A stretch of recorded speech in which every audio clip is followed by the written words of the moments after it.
तो क्या लालू यादव ने ये फैसला कर लिया है कि अब शहाबुद्दीन के परिवार को किनारे कर दिया जाएगा? और वह सवाल इसलिए क्योंकि यह पहली बार हुआ है कि आरजेडी के राष्ट्रीय कार्यकारिणी में शहाबुद्दीन परिवार को किनारे कर दिया गया है। और इतना ही नहीं, सेंट्रल पार्लियामेंट्री बोर्ड में से हिना साहब को किनारे कर दिया गया है। और इसलिए सोशल मीडिया पर यह सवाल बार बार पूछा जा रहा था कि क्या लालू परिवार अंदर खाने में यह फैसला कर चुका है कि अब शहाबुद्दीन के परिवार को किनारे लगा दिया जाएगा? क्योंकि जैसे जैसे राजनीतिक परिस्थितियां बदल रही है, डॉक्टर मोहम्मद शहाबुद्दीन के निधन के बाद से लालू परिवार और शहाबुद्दीन के परिवार के बीच की जैसे जैसे दूरियां बढ़ रही है, उसके बाद से यह सवाल उठना लाजमी है। क्योंकि गोपालगंज उपचुनाव में भी हमने देखा शहाबुद्दीन के परिवार ने जिस तरह से गोपालगंज उपचुनाव में आरजेडी से किनारा किया, उस प्रकार से जैसे ही वह चुनाव परिणाम आया,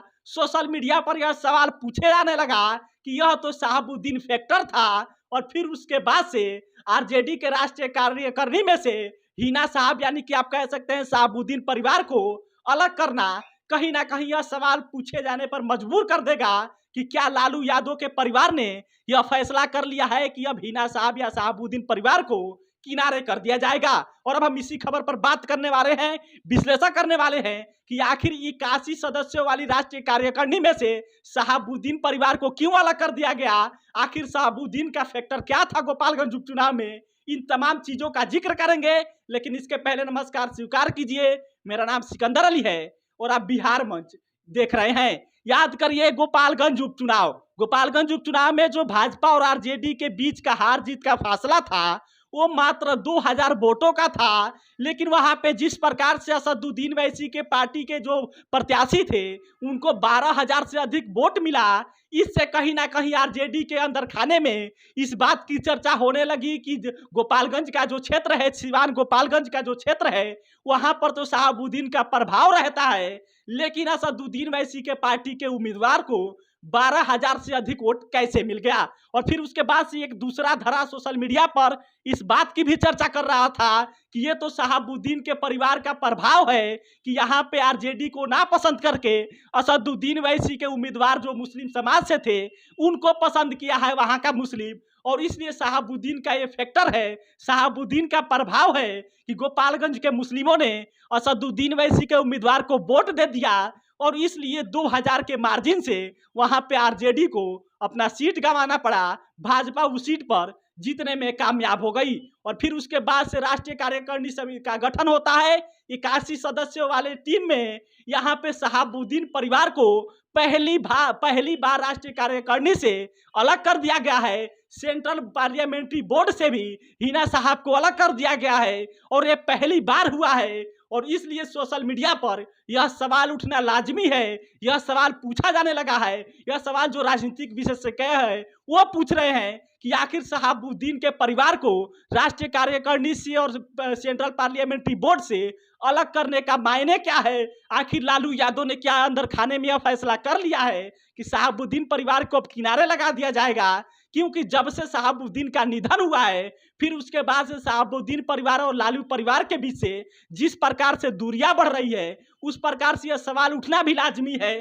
क्योंकि तेजस्वी यादव और तेज प्रताप यादव शहाबुद्दीन के निधन के बाद से उनके घर भी गए थे, ये दूरियां कम करने की कोशिश भी किए थे, लेकिन उसके बावजूद भी यह दूरियां कम नहीं होती दिख रही है। हिना साहब भी यह कह चुकी हैं कि हम अपने जो समर्थक है शहाबुद्दीन के, जो हिना साहब के समर्थक है, उनसे हम मशवरा करके अपना आगे के भविष्य का, राजनीतिक भविष्य का फैसला करेंगे, ना कि आरजेडी के फैसले पे हम चलने वाले हैं। और फिर उसके बाद से जैसे जैसे परिस्थितियां बदल रही थी, क्योंकि उस समय जब शहाबुद्दीन का निधन हुआ था तब अभी नीतीश कुमार एनडीए के साथ थे और फिर उस समय एक कयास लगाया जा रहा था कि नीतीश कुमार में यानी कि जेडीयू का आप कह सकते हैं कि दामन थाम सकती है हिना साहब। लेकिन अब तो जेडीयू और आरजेडी एक साथ है, इसलिए हिना साहब के सामने अब दूसरा ऑप्शन भी नहीं दिखता।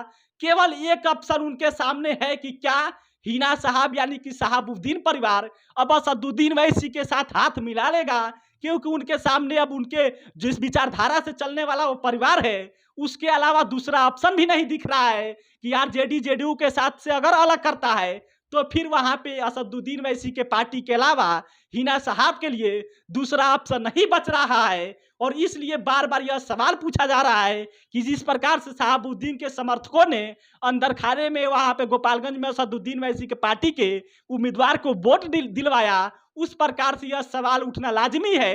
और इसलिए सोशल मीडिया पर तो यह भी कहा जा रहा है कि इसीलिए लालू यादव ने हिना साहब के परिवार को, शहाबुद्दीन परिवार को राष्ट्रीय कार्यकारिणी से अलग कर दिया है। बाकी इस पर आप क्या सोचते हो कमेंट करके जरूर बताइएगा। लगातार आरजेडी और शहाबुद्दीन परिवार के बीच की जो दूरियां बढ़ रही है, किस वजह से बढ़ रही है, इसको भी आप कमेंट करके जरूर बताइएगा। बाकी हिना साहब का आगे का राजनीतिक भविष्य क्या होने वाला है, इस पर भी आप अपना राय जरूर दीजिएगा। फिलहाल इस वीडियो में इतना ही। कैमरे के पीछे दीपक खड़े हैं, मेरा नाम सिकंदर अली है, आप बिहार मंच देख रहे थे। बहुत बहुत